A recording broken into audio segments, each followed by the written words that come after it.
I knew the baby wasn't mine before she told me there was a baby. Not a sixth sense, more like a spreadsheet. Ovulation dates, business trips, and one small medical detail no one in my family likes to say out loud. 3 years ago, a doctor looked at my charts and said, "You'll need help to have kids." I heard, "You're a locked door with no key." It was a gray Tuesday, and the clinic smelled like printer toner.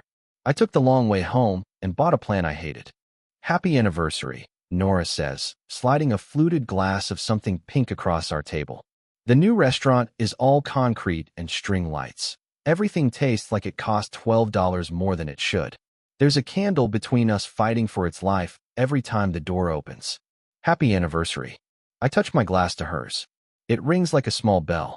This is where I should have walked. She smiles the way people smile when they have a surprise that will make them the center of the room.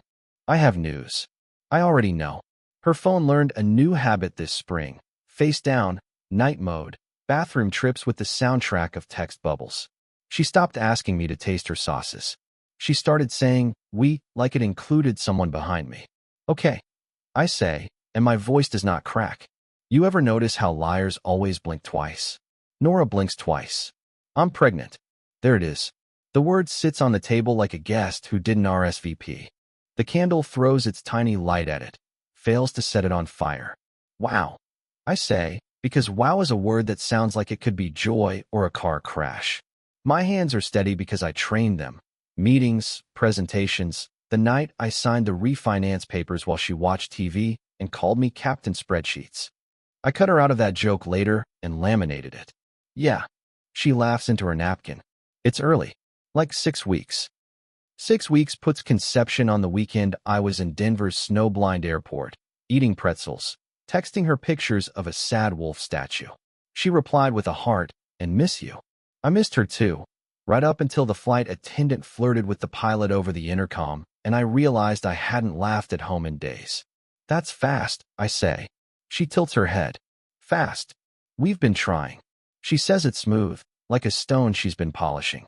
That word "we" again, rolling right over me. "Have we" slips out.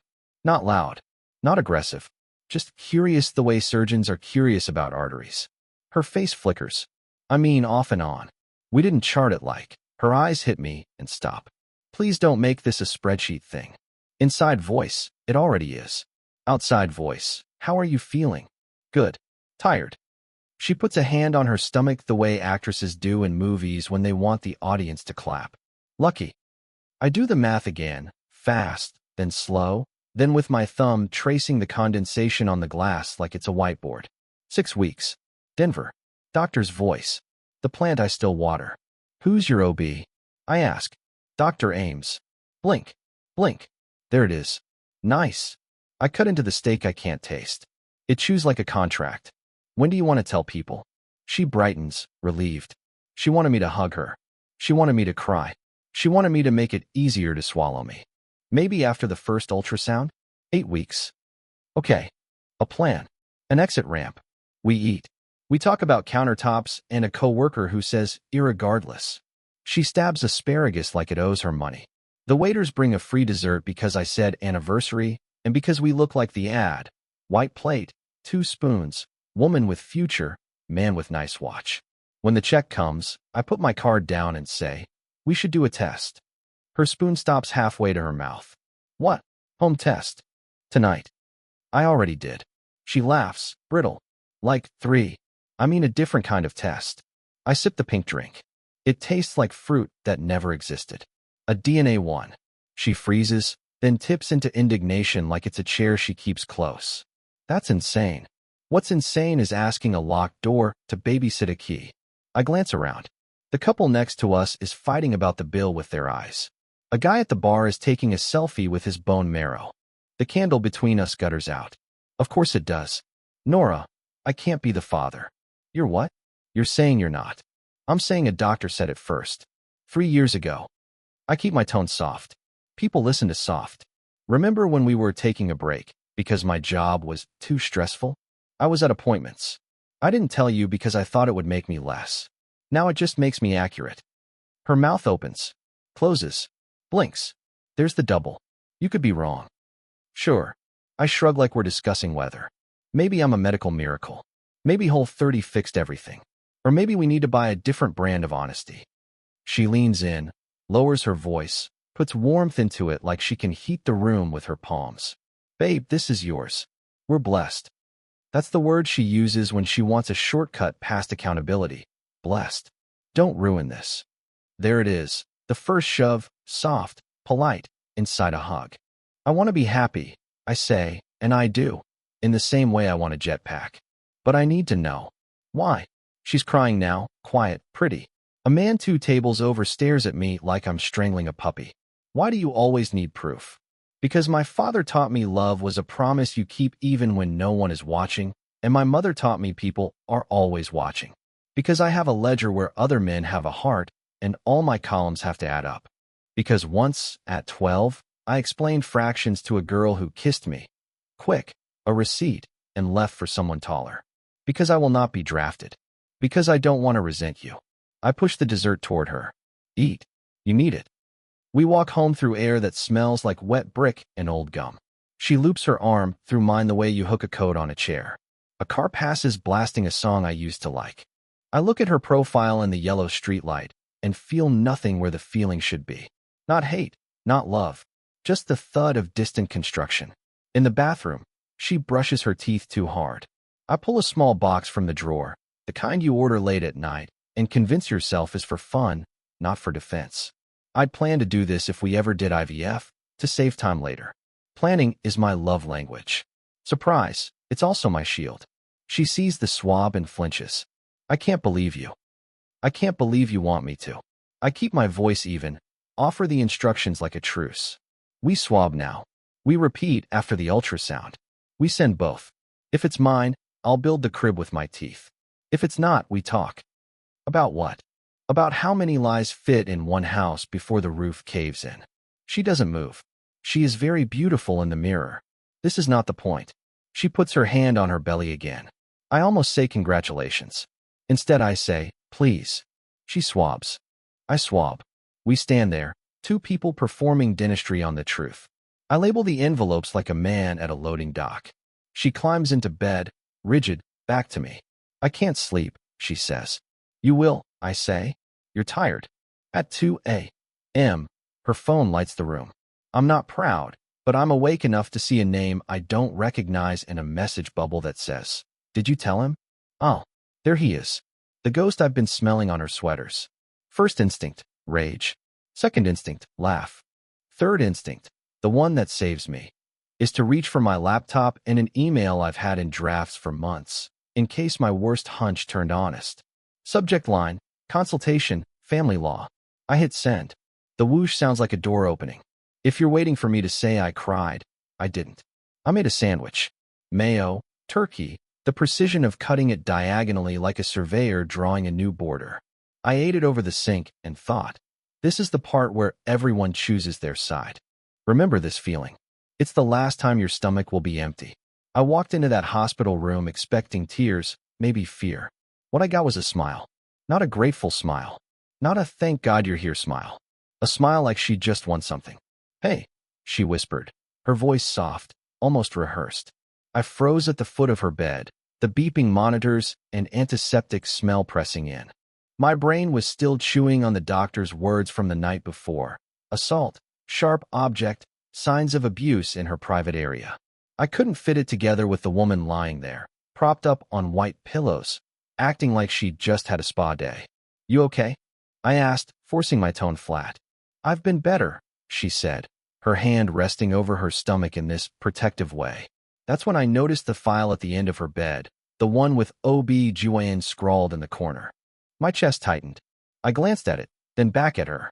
Why did the doctor send you to a specialist? Her eyes darted away. Just routine checks. Nothing to worry about. That was the first lie. I didn't even have to check. It was in the way she avoided my gaze, the way she tucked her hair behind her ear twice. You ever notice liars have these little loops in their body language? Like their brains buffering while they spin the story? Where exactly were you when this happened? I asked. She hesitated. Walking back to my hotel. After dinner. Another lie. The doctor had already told me they found her barely dressed. But I didn't call her out. Not yet. Instead, I sat in the chair beside her bed, leaning forward. And you were in Portland, right? Yes, she said, but her lips twitched, like she almost said something else. The door creaked open and her mom walked in, holding a paper cup of coffee. She froze when she saw me, then forced a smile too bright for the room. Oh, you're here. Good. No, thank you for coming.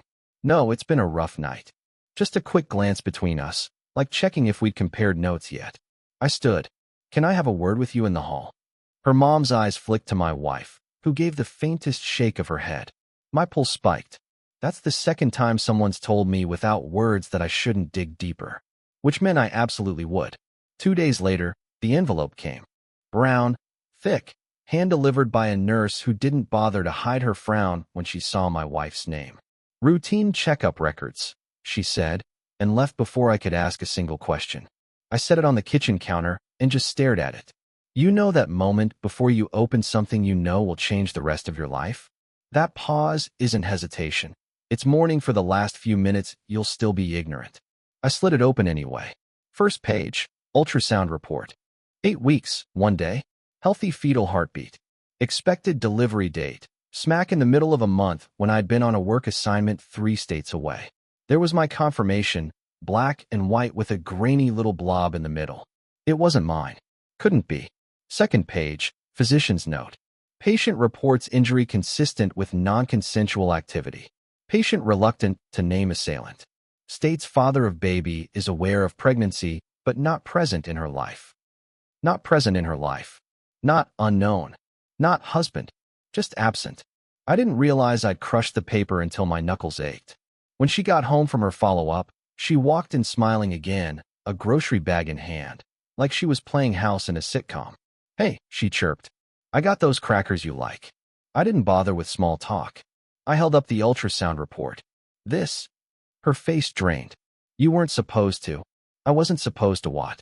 No, there's a baby? Or no, it's not mine. Silence. Just the hum of the fridge and her shallow breathing. You don't understand, she started. No, I understand perfectly. You got pregnant. You lied. And now you're trying to slide me into a role I never auditioned for. Her chin trembled, but she didn't deny it. That was worse than if she'd screamed at me. You're my husband, she said finally, as if that word was supposed to override biology. This doesn't have to change anything. I laughed, one of those low, ugly laughs that feel like they come from somewhere in your bones. It changes everything, and it's going to court. She blinked. Court? For what? For the truth, I said, walking past her. And for every penny you try to make me spend raising someone else's kid. She called after me, but I'd already closed the office door. I needed to make some phone calls, and one of them was going to ruin her plan completely. The receptionist looked up as I walked in, gave me that polite half-smile they say for people who are either getting divorced or sued. Mr. Hale? He's ready for you. My lawyer, Reed, was the kind of man who could make good morning sound like a cross-examination. Crisp suit, steel gray hair, not a single wasted movement. He gestured to the chair across from his desk. Tell me everything. I did. From the candlelit, I'm pregnant, dinner to the ultrasound envelope I wasn't supposed to see. I even slid the papers across the desk like they were Exhibit A in a trial I'd already started in my head. He read silently. No raised eyebrows, no gasps, just a slow nod at the end. So, he said, tapping the report, you want a divorce. Not just that. I want it in writing, clear and public, that this child isn't mine. No child support, no custody battles, no 20 years of paying for a lie. He leaned back, fingers steepled. You want a preemptive paternity disestablishment order. Is that even a thing? It is. Messy, but possible, especially if we act before the birth certificate gets your name on it. That was the first flicker of hope I'd felt in weeks. What about the money she's already taken? I asked. The baby clothes she ordered on my card, the prenatal classes, that's where we go on offense. He smiled, and it wasn't friendly. Reimbursement of marital funds used for a non-marital child. It'll sting. I pictured her face when she realized she wouldn't just lose me. She'd have to pay me back. Reed slid a legal pad toward me. We'll need documentation. Dates, receipts, every expense tied to that pregnancy. I've got spreadsheets. Of course you do. He almost smirked. Get them to me by Friday. As I stood to leave, he added, one more thing. Don't tell her our strategy. Let her think you're just filing for divorce. The element of surprise is persuasive in court. Walking back to my car, I felt lighter. Not happy, never happy about this, but armed. That night, she asked if I'd thought about working through it. I told her I'd think about it, just to see that little sigh of relief escape her. If she wanted to play house, I'd let her, right up until she had to answer for it under oath. She was making pancakes when the knock came. That's how surreal it was. Maple syrup in the air, spatula in hand, and a process server at the door. Mrs. Hale? He asked, holding the thick envelope like it might bite. She frowned, wiped her hands on a dish towel. Yes. You've been served. The spatula clanged against the counter as she tore the envelope open right there in the doorway. Her eyes skimmed the first page, confusion creasing her forehead. By the second page, her face drained like someone had pulled a plug. What the hell is a petition to disestablish paternity? She demanded, turning to me. I took my time answering, sipping coffee. It means you can't legally put my name on that birth certificate. Ever. Her voice went up an octave. You can't do that. We're married. Oh, I can. And I am. And just so we're clear, I tapped the second section with my finger. I'm also requesting reimbursement for every cent you've spent on this baby using my money. That includes the $479 stroller you try to hide under household items. She was shaking now, pancake batter dripping off the spoon in her hand. This is insane. You're trying to punish me. No, I said evenly. I'm preventing you from robbing me for the next 2 decades. She threw the papers onto the counter like they burned. What do you think this will look like to everyone? To my family? I shrugged. Like the truth. And if you think they'll be more upset about my filings than about the DNA results, you've underestimated me. For the rest of the morning, she stomped around the kitchen calling friends, her voice a mix of outrage and panic. I caught snippets, unfair, vindictive, my husband's gone crazy. I didn't correct her. Not yet.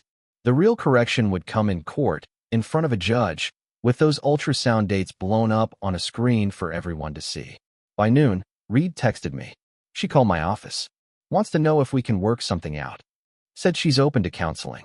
Translation, she's scared. Good. Fear meant she understood something now. I wasn't bluffing. That night, she didn't cook. She didn't speak. She just sat at the table scrolling through her phone, probably hunting for any legal loophole that would let her keep me tethered to a kid that wasn't mine. Let her search. I'd already closed every door she thought she could slip through. Family court smells like burnt coffee and nerves. Everything echoes, heels on tile, whispered gossip, the occasional sob that gets swallowed fast. She walked in wearing soft pink, hair curled, belly just starting to show. Reed leaned over and muttered, "She's dressing for pity points." Let her, I said. I brought math. When our case was called, she went first. Her lawyer, a guy who looked like he'd been up all night practicing his concerned face, started in about a husband's duty, emotional distress, and the sanctity of marriage. Then she spoke.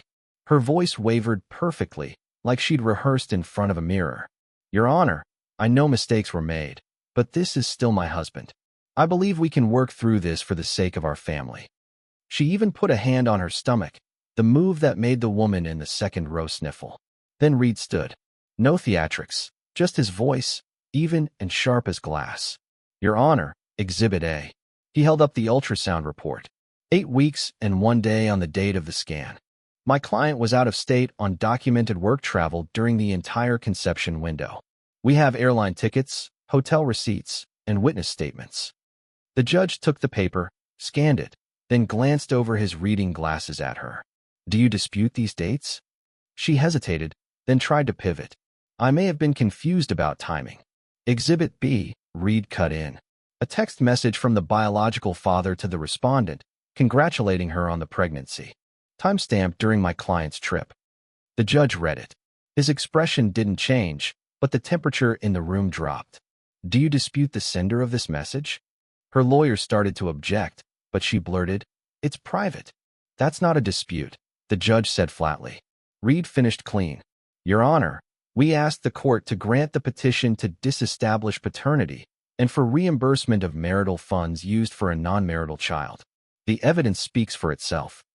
The judge looked at her for a long moment before saying, "Ms. Hale, the court doesn't deal in sympathy. We deal in facts. And the facts here are clear." Gavel. Motion granted. Her jaw tightened, but she didn't cry this time. She just stared at me, like if she could hold my eyes long enough, she could still pull me back into her web. But that day, she learned the truth. Sympathy dies fast under oath. She didn't wait 24 hours. By the next morning, my phone was blowing up, texts from mutual friends, a coworker, even my sister. Apparently, my wife had gone full scorched earth on Facebook. Her post started with, "Some people would rather destroy a family than forgive." Then came the bullet points, half-truths, twisted timelines, and one outright lie about me abandoning her in the hospital. The comments section was a circus. Her mom, her sister, and a couple of her wine club friends were fanning the flames, calling me a coward and a fake man. I didn't comment, didn't message anyone. I just forwarded the screenshots to Reed. His reply came fast. "Leave it up. Every word she posts is evidence of defamation." 2 days later, she tried Instagram. This time with a crying selfie, belly prominent, captioned, "Even after betrayal, I still have love in my heart for him." She tagged me, tagged the courthouse, tagged Oprah. My boss called me into his office. "Everything okay at home?" I showed him the DNA dates. He read them, nodded, and said, "You're fine here." She's not helping herself. Meanwhile, mutual friends started peeling away from her side. One messaged me privately, "She's telling everyone you cheated first, but the math doesn't add up." I sent them the ultrasound scan. They replied with a single word, "Damn." The tipping point came when she posted a long truth video, voice shaking as she claimed I'd once threatened her. Trouble was, she filmed it in our kitchen, in front of the same baby stroller she'd bought on my card. Comments lit up. "Wait, didn't he say he wasn't the dad?" And just like that, her sympathy pool dried up. When Reed called, his tone had that razor's edge amusement.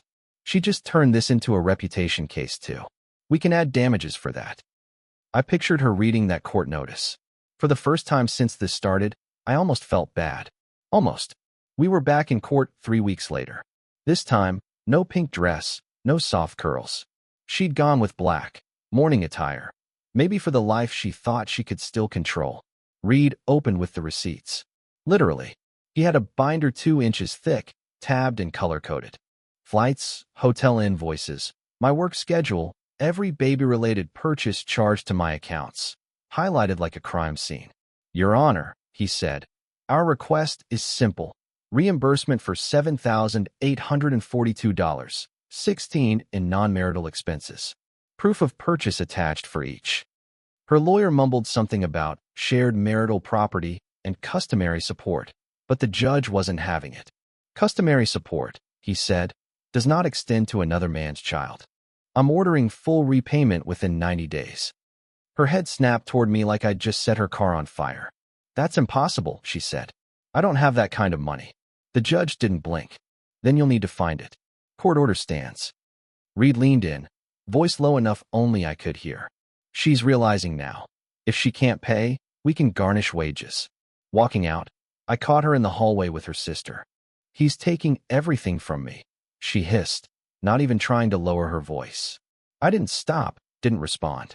Because the truth was worse for her than the money. Word had already gotten back to her family. Her mother called me the night before, voice brittle. "I can't believe she lied to all of us," she said. "We thought you were walking away from your own child." That's when it clicked. The reimbursement was just the first cut. The deeper wound was social. Her own support system was cracking. Back in my car, Reed's email pinged. "Next step, file lien on any shared assets. If she can't write a check, we make sure she can't sell a chair without us knowing." I sat there, engine idling, letting it sink in. This wasn't revenge anymore. It was reclamation. And she'd just run out of ways to fight without bleeding more. The final hearing wasn't about money. It was about closure, legal, permanent, undeniable closure. She walked in slow, no makeup this time, hair pulled back, a plain cardigan hanging off her shoulders. The belly was more obvious now. I could feel the juryless audience in the gallery tilt toward her on instinct. When the judge asked if she had any final statement, she didn't look at him. She looked at me. "I know I've made mistakes," she said, voice trembling. "But I thought marriage was about forgiveness. I thought you loved me enough to stay, even if the child wasn't yours." It was a neat little package, remorse with a ribbon of guilt. She was trying to paint me as the man who could have risen above it, but didn't. Reed stayed still. This was my turn. "I did love you," I said, keeping my voice steady. Enough to be honest about what I could handle. Enough to know raising someone else's child under a lie would rot both of us from the inside. Love isn't covering for betrayal. It's not going broke for a secret you kept to yourself. And it sure as hell isn't letting my name sit on a birth certificate for a kid whose father was texting you from my couch. Her lip trembled, but the tears didn't fall. Not this time. The judge cleared his throat. "Mr. and Mrs. Hale, this court finds sufficient evidence to permanently disestablish paternity and orders full execution of the reimbursement judgment. This matter is closed." One sharp gavel strike, and that was it. She stayed in her seat as I stood. For a second, I thought she'd say something else. Maybe an apology. Maybe one more barb. But she just stared at the table in front of her, fingers curled into fists. Walking out of that courtroom, the air felt different. Lighter. Not because I'd won, because I'd finally stopped losing. Outside the courthouse, the late afternoon sun hit me like a spotlight. I half expected her to come storming after me, ready for one more round. Instead, I heard my name. Not her voice. It was her mother. She looked smaller than I remembered, eyes tired, hands wringing the strap of her purse. "I'm sorry," she said. No preamble, no blame shifting. "For what she did. For what we let you believe." I didn't know what to say. For months, I'd pictured this moment with a speech ready, something sharp enough to leave a scar. Instead, I just nodded. "She's not in a good place," her mother continued. "This will break her." "It's already broken," I said. I just stopped holding it together. She swallowed, nodded, and stepped aside. No hugs. No promise to stay in touch. Just a quiet acceptance that whatever bridge existed between our families was ash now. That night, the house was too quiet. I'd already packed her things into boxes, taped, labeled, stacked by the door. I didn't want to be here when she came for them. I poured a drink, sat at the kitchen table, and scrolled through the last year of our photos. The smiles that weren't real. The vacations where she'd just needed to check something, on her phone every 10 minutes. The birthdays where she blew out candles and I wondered what she'd wished for, knowing it probably wasn't me. Around midnight, headlights swept across the living room wall. A car door slammed. Soft footsteps on the porch. The rattle of the doorknob, like muscle memory, made her forget she didn't live here anymore. Then nothing. I waited, breath held, until I heard the box flaps rustle. She was taking them. No knocking. No goodbyes. Just the scrape of cardboard against the floor as she dragged her past out the door. Through the blinds, I caught a glimpse. Her arms full, belly in silhouette against the streetlight. She paused by her car, head tilted toward the front window. Maybe she thought she saw me watching. Maybe she hoped I was. But I stayed still, let the moment pass. The engine started, taillights flared, and she was gone. In the days that followed, her posts went silent. The comments turned from pity to awkward check-ins to nothing at all. Mutual friends stopped asking questions. Even the ones who'd taken her side early on had gone quiet, like they'd finally read the room. Reed sent me the final paperwork in a plain manila envelope. No drama, no ceremony, just the official stamp that said my name and that child's would never share a line. I signed it, mailed it back, and felt something in my chest unclench. You'd think victory would feel louder. But the truth is, it was just space. Space where the lies used to be. A week later, I passed her in the grocery store. She was alone, hair tied back, eyes fixed on the shelves. She didn't see me. Or maybe she did and decided looking at cereal boxes was easier. For a second, I thought about walking up, offering some final words, something tidy to wrap this up in my head. But there's a difference between closure and reopening the wound just to check if it still bleeds. So I pushed my cart past, turned the corner, and let her fade into the white noise of strangers. People always ask if I regret it. If there was a part of me that wanted to just swallow it, raise the kid, pretend it was mine. And I'll be honest, there was a night or two when I thought about it. About being the bigger man, about not letting biology erase years of history. But here's the thing. Love built on a lie isn't love. It's a debt, and I'd already paid enough. When I finally sold the house, I left one thing behind. A single key, sitting in the middle of the empty kitchen counter. Not for her. She'd never set foot there again. For me. A reminder that the door I walked through that day was the one I didn't close for her. I closed it for myself. And it's staying locked.